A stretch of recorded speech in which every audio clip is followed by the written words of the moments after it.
इस कदर सुंदर सजाया हुआ है इस मंडप को फूलों से और विविध रंगों से।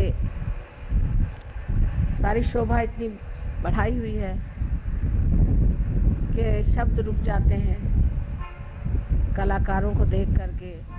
उन्होंने किस तरह से अपने हृदय से यह इतनी प्रतिभावान चीज़ बनाई कि थोड़े समय में।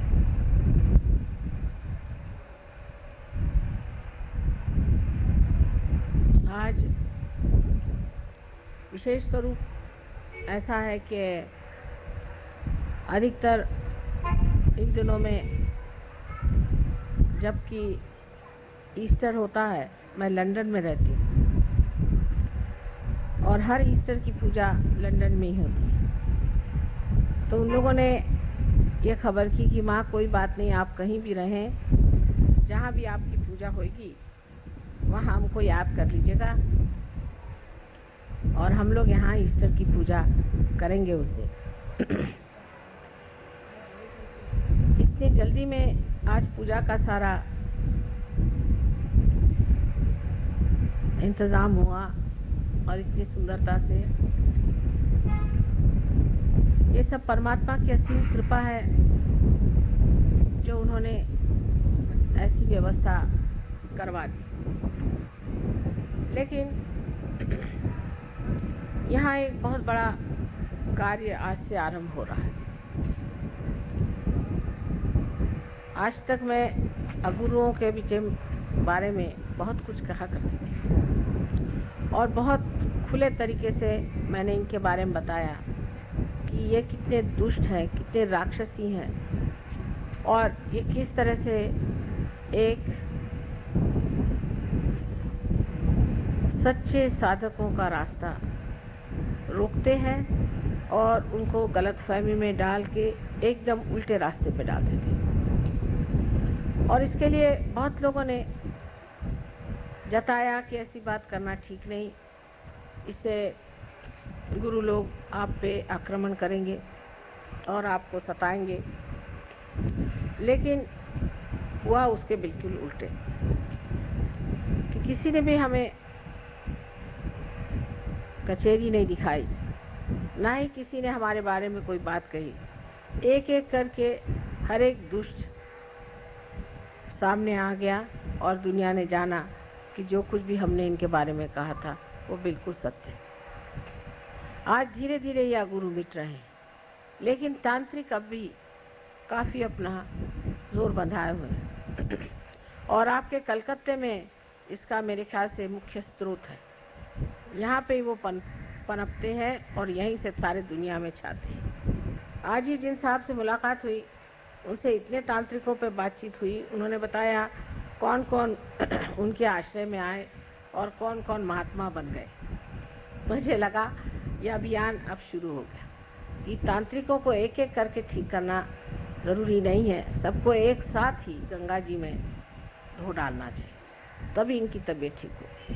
तो आज से ये जो महिषासुर सब दूर फैल गया है, इसको ख़त्म करने का ही अभियान शुरू होना चाहिए।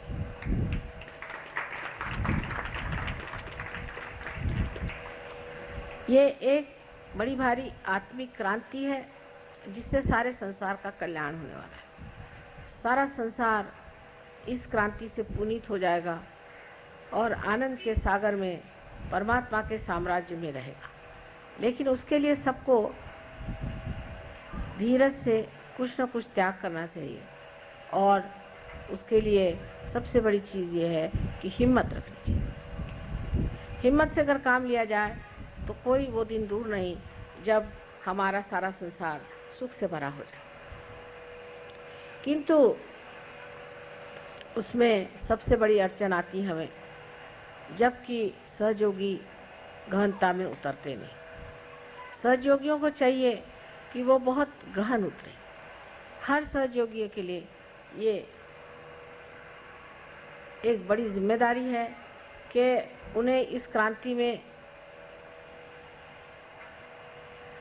ऐसा कार्य करना चाहिए जो एक विशेष रूप धारण किए हो। अभी तक जो भी सहयोगी मैं देखती हूँ उनमें यही बात होती है कि अभी हमारी ये पकड़ आ रही माँ, अभी हमारे ये चक्र पकड़ रहे हैं, हमारी ये हो रहा है, अभी हमारे अंदर ये दोष है, ऐसा है वैसा है। लेकिन जब आप देना शुरू करें, जब आप दूसरों को देना शुरू करेंगे, जब दूसरों का उद्धार करना शुरू करेंगे, तो अपने आप ये सब चीज़ें धीरे धीरे कम होती जाए। चित्त आपका इधर ही रहना चाहिए कि हमने कितनों को दिया, कितनों को हमने पार कराया, कितनों को हमने सहयोग में लाया है। जब तक हम इसको बहुत ज़ोर से नहीं कर सकते तब तक सहयोग का कार्य आगे नहीं बढ़ पाए, और ये बढ़ाना अत्यंत आवश्यक है। उसके लिए और भी बहुत सी बातें करनी चाहिए जो कि हम लोग सोच रहे हैं कि 1 साल के अंदर घटित हो जाएगी। उसमें से एक बात ऐसे सोच रहे हैं कि एक इस तरह का कोई आश्रम बना लेंगे जहाँ पर कि सहयोगी अलग अलग जगह से आके रहेंगे और उनको सहयोग के मार्ग की पूर्णतया उनको परिचित किया जाएगा। इतना ही नहीं, लेकिन उनकी जो कुंडलिनी है उसकी जागृति भी पूर्णतया हो जाएगी और वो एक बड़े भारी महान योगी के रूप में सारे संसार में कार्यान्वित होंगे। इसकी व्यवस्था सोच रहे हैं और मेरे विचार से साल भर के अंदर कोई न कोई भी ऐसी चीज़ बन जाएगी जहाँ पर आप लोग कम से कम 1 महीना आके रह सकते हैं और वहाँ रह कर के आप इस सहयोग में पारंगत हो जाएं और एक निष्णात प्रवीण सहयोगी बन के सारे संसार में आप कार्य कर सकते हैं। पर सबसे बड़ी बात यह है कि जो हमारे अंदर एक तरह का अपने प्रति एक अविश्वास सा है, जो डिफिडेंस है, उससे हमें बाज आना चाहिए। हम आपसे बताते हैं, यहाँ जो डॉक्टर वॉरेन है, ये जब सहयोग में आए थे तो हमारे पास ज़्यादा से ज़्यादा 8 दिन तक रहे। उसमें भी लड़ते झगड़ते ही रहे पूरी समय। उनके पहले समझ ही में नहीं आ रहा था कि किस तरह से अपने को ठीक करें। बहरहाल जो भी हो, उसके बाद जब वो ठीक हो गए तब वो वापस ऑस्ट्रेलिया चले गए और ऑस्ट्रेलिया जाने के बाद उन्होंने इतने लोगों को पार कर दिया, इतने लोगों को ठिकाने लगा दिया कि मुझे बड़ा आश्चर्य हुआ कि जिन्होंने गणपति भी क्या उसे जाना नहीं था, जिन्होंने किसी भी देवता के बारे में जाना नहीं था, जिन्होंने कुंडलिनी के बारे में कुछ जाना नहीं था, वो 8 दिन के अंदर इतने बढ़िया होकर के और सारे ऑस्ट्रेलिया पर छा गए। तो ये सोचना कि हम इसको नहीं कर सकते हैं या कैसे करें, इसमें ये उलझन है, लोग क्या समझेंगे, इस तरह की अगर आपने विचारधारा रखी तो सहयोग बढ़ नहीं सकता। परमात्मा आपके साथ में है, शक्ति आपके साथ में है, आप स्वयं योगी हैं और सब योगियों पे ये जिम्मेदारी है कि इस कार्य को पूरी तरह से करें। जब तक आप संगठित रूप से नहीं रहेंगे तब तक ये कार्य नहीं हो सकता। संगठित होना पड़ेगा और संगठित होने का मतलब यह है कि आप एक शरीर के अंग प्रत्यंग हैं। एक सहयोगी को दूसरे सहयोगी से कभी भी विलग समझना नहीं चाहिए। जैसे कि मैं देखती हूँ कि शुरुआत में सहयोगी, जो इंसान सहयोगी नहीं है उसके ओर ज़्यादा मुड़ता है बनिस्बत उसकी ओर जो सहयोगी है। तो पहली तो बात ये होनी चाहिए कि जो हमारे दूसरे भाई बहन माने सहयोगी हैं उनके आगे बाकी सब पराए। कोई कुछ भी बात कहे, उनके साथ हमको किसी तरह से भी एक मत नहीं होना, क्योंकि वो चक्कर में आपको डाल देंगे और आपके अंदर फूट पड़ जाएगी। इस आसुरी विद्या से अगर बचना है तो आपको ये समझ लेना चाहिए कि आप योगी जन हैं और आप परमात्मा के साम्राज्य में हैं।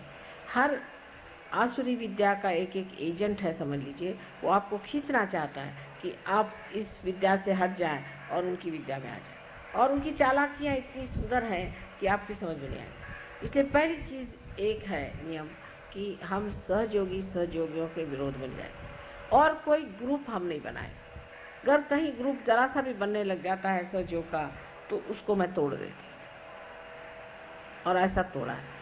अब जैसे ग्रुप बन गए, दिल्ली वाले हो गए, फिर दिल्ली में कोई हो गए, तो जैसे करोल बाग के हो गए, तो कोई कहीं के हो गए, बम्बई वाले हो गए, तो बम्बई वाले उनमें भी अब ये कोई नागपाड़ा के हो गए, तो कोई दादर के हो गए, तो कोई कहाँ के हो गए।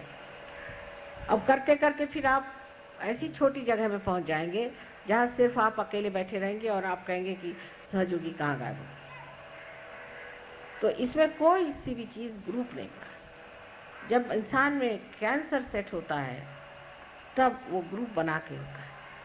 एक आदमी में अगर डीएनए जिसे कहते हैं एक आदमी में खराब हो जाए, एक सेल में अगर खराबी आ जाए, एक ही सेल में अगर खराब आ जाए तो वो दूसरे सेल पे जोर करेगा और वो दूसरा सेल तीसरे पे करेगा और ऐसा एक उनका गुट बनता जाएगा और वो चाहेगा कि हमारा जो गुट है वो सबके ऊपर में हावी हो जाए।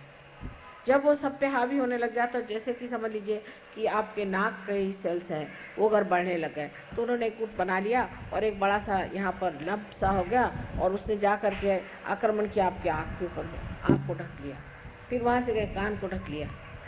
इस तरह से कैंसर जो होता है वो अपनी अपेक्षा दूसरों को नीचे समझता है और एक ग्रुप बना करके उनको, जो दूसरे लोग हैं जो कि सहयोगी हैं, उनको दबाता है।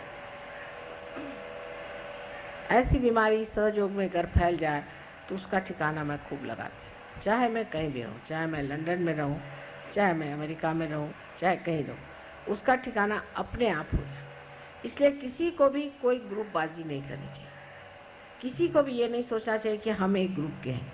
अगर 10 आदमी एक साथ रहते हैं और बार बार एक ही साथ 10 आदमी रहते हैं तो समझ लेना चाहिए कि ग्रुप बन रहा है। सहयोगियों को कभी भी एक साथ 10 आदमी हर समय नहीं रहना चाहिए। जब आज इनके साथ बैठे तो कल उनके साथ, कल उनके साथ तो उनके साथ। जैसे कि हमारे अंदर जो रक्त के छोटे छोटे पेशियाँ हैं जिनको हम सेल्स कहते हैं, वो अगर समझ लीजिए एक जगह बैठ गए और 10 सेल ने सोचा कि हम यहीं बैठ जाएं तो उस आदमी की मृत्यु हो जाएगी, सहयोग की मृत्यु हो जाएगी।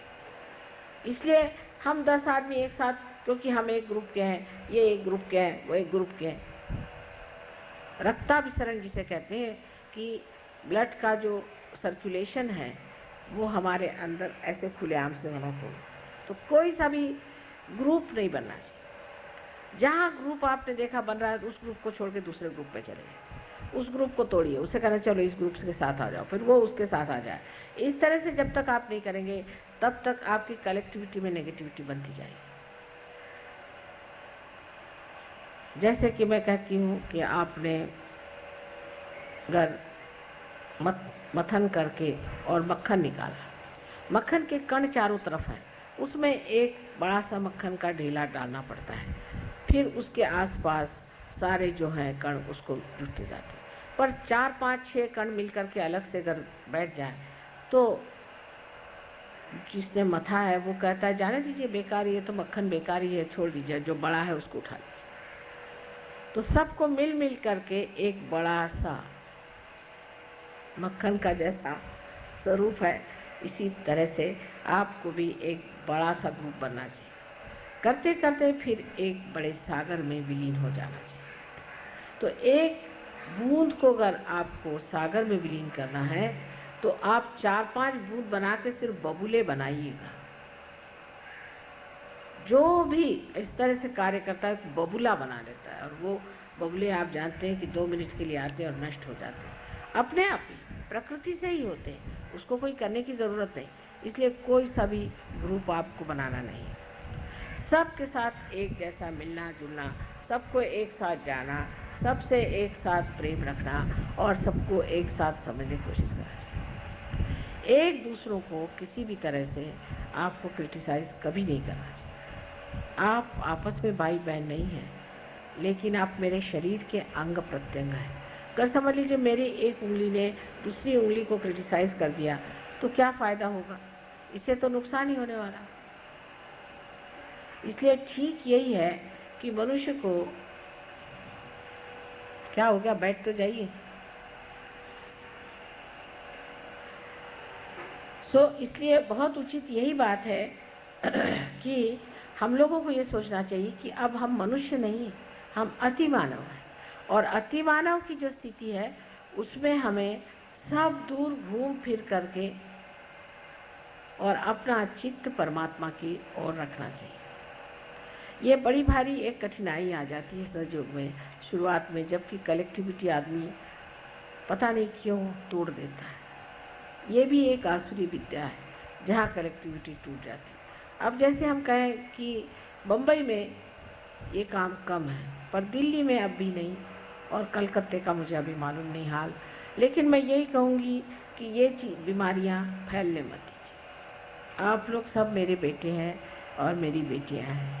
आपस में कोई सा भी आप में अगर कोई मतभेद हो जाए तो उसमें कोई ऐसी बात नहीं है, लेकिन ये कि आपस में आप ग्रुपबाजी मत करें। फिर एक ग्रुप बन गया, फिर वो ग्रुप वाले कहेंगे साहब हमारे आदमी को आप सामने करें, वो कहेगा हमारे आदमी को सामने करें, और उसका फिर असर क्या आएगा आप देखते हैं कि ऐसे लोग सहयोग से परान्मुख हो जाते हैं, हट जाते हैं, उनका स्थान खत्म हो जाता है। जैसे गुरुओं को ख़त्म किया है वैसे ही इस तरह के लोगों को भी खत्म किया जाता है। सो मैं नहीं करूं तो आपकी प्रकृति ही करे। इसलिए आपको खास करके मुझे कहना है कि कृपया आप लोग अपनी ओर चित्त दें और दूसरों की ओर प्रेम दें। दूसरों को प्रेम दीजिए और अपनी ओर चित्त करें। अपनी ओर देखें और अपनी ओर देखिए आप ये कहिए कि हम कैसे, क्या हम ठीक है, क्या हमारे चक्र ठीक है, क्या हम में कोई दोष है। या अगर आप सोचते हैं कोई समझता है तो उससे जाके पूछिए कि भाई कोई चक्र पकड़ रहा तो बता दीजिए, हमारी समझ में नहीं आ रहा। जिस दिन आप इस चीज़ को अपना लेंगे कि हम माँ के अंग प्रत्यंग में बैठे हैं, आप समझ जाएंगे कि आपका कितना महत्व है। आप चाहे जैसे भी हैं, हमने आपको स्वीकार्य कर लिया। अब आपको भी हमें स्वीकार्य करना होगा और जानना होगा कि अब अत्यंत शुद्ध और पवित्र भाव से रहने से ही हमारी माँ को सुख और आनंद मिल सकता है। आज की एक विशेष तिथि है, जिस तिथि पर ये नया अभियान शुरू हो रहा है कि सारे दुनिया के जितने भी तांत्रिक हैं उनके पीछे मैं अब लगने वाली हूँ। और मैं चाहती हूँ कि आप भी सब के पीछे हाथ धोकर लगे। और जहाँ भी कोई तांत्रिक दिखाई दे तो उसके पास जाने वाले लोगों के लिए कुछ आप चाहें तो उसके लिए हैंडबिल्स वगैरह छपा के वहाँ भेज दीजिए कि ये आप तांत्रिक है और तांत्रिक से भागते रहिए। अगर जो आदमी तांत्रिक के पास जाता है उसके घर में अगर तांत्रिक आ जाए तो 7 पुश्त तक वो पनप नहीं सकते, उसके बच्चे नहीं पनप सकते। 7 पुश्त तक उसके यहाँ हालत ख़राब है, बड़े बड़े नुकसान हो जाएंगे, उसके घर जल जाएगा और हो सकता है उसकी बीवी कहीं आत्महत्या कर ले, उसमें उसके घर में हमेशा तकलीफ़ें, दुख और परेशानी। इसलिए ये जो अभियान है इसका आज का दिन भी ऐसा है कि जिसे सब लोग मजाक में अप्रैल फूल का दिन कहते हैं। तो इनको बेवकूफ़ बना बना के ही पटका जाएगा, इनको बेवकूफ़ बना के और पटका जाएगा, क्योंकि ये अपने को बहुत अक्लमंद समझते हैं। तो इनकी जो बेवकूफ़ियाँ हैं उनका पूर्णतया उद्घाटन करना आप लोगों का कार्य। आप सबके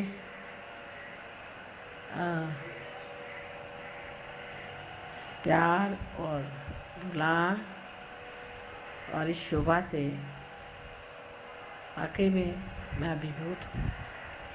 इतना आप लोगों ने खर्च किया, इतनी शोभा बढ़ाई है, सो यही कहना है कि बहुत ज़्यादा खर्चा करने की ज़रूरत नहीं। आपकी माँ तो इतनी सीधी सादी है, उसको कोई भी चीज़ की ज़रूरत नहीं है। आप लोग जो भी है, जो कुछ भी हमें दे दें तो ही बहुत है, हमें तो कुछ चाहिए भी नहीं। जो कुछ हमसे लेना है वो आप लोग ले लीजिए। लेकिन अब आप लोगों के संतोष के लिए हम कहते हैं अच्छा भाई आपको साड़ी देना है तो दे दो, अब क्या करें। लेकिन वो भी क्या आप सोचिए कि 4 साल पहले दी हुई साड़ियाँ अब भी ऐसी ताले में चाबी में बंद है। वो तो हमारे समझ नहीं आता कि बाद में जब कोई म्यूज़ियम बनेगा तो उसमें आप लोग लगाइएगा। तो ये सब चीज़ें आपके शौक़ के लिए जो भी आप कहें, मेरे पास धरोहर रखी हुई हैं और इसकी कोई ज़रूरत नहीं। पर अब आपका प्रेम ऐसा है कि उसके आगे मैं कुछ बोल भी नहीं सकती और कुछ भी कह भी नहीं सकती। जो भी प्रेम से दीजिएगा, चाहे वो शबरी के बेर हो और चाहे आप लोगों की कीमती साड़ियाँ हो, सब मेरे लिए मान्य है। तो अब हम लोगों की पूजा का समय हो गया। आज जैसे मैंने कहा था जन्म दिवस की बात है, बराबर 12 बजे मैंने अपना भाषण शुरू किया और बराबर 12 बजे ही मेरा जन्म हुआ था। इसलिए इतना समय लग गया, फूलों में समय लग गया, इसमें कोई घबराने की बात नहीं, क्योंकि संजोग ऐसा है 12 ही बजे आज का जन्मदिन मनाने का था। तो इसमें सब चीज़ सब अपने समय पर ठीक ठाक बैठती है, तो इसमें किसी को भी कोई दोष नहीं मानना चाहिए।